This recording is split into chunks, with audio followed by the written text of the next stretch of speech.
السلام علیکم ورحمۃ اللہ وبرکاتہ۔ آج ہم ایک نئی دعا دیکھیں گے کہ کوئی مسلمان اگر چھینکتا ہے تو اسے کیا کہنا چاہیے۔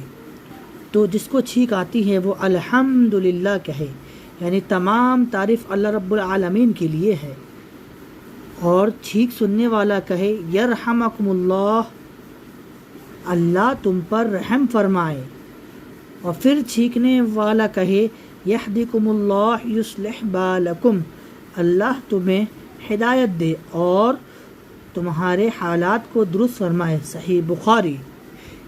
اسی طرح کوئی غیر مسلمان چھینکے تو اس کا کیا جواب ہے، کیا کہنا چاہیے، ہمارے چینل میں اس کی ویڈیو موجود ہے، آپ وہاں سے سنیے اور اس کو عمل میں لائیے۔ السلام علیکم ورحمۃ اللہ وبرکاتہ۔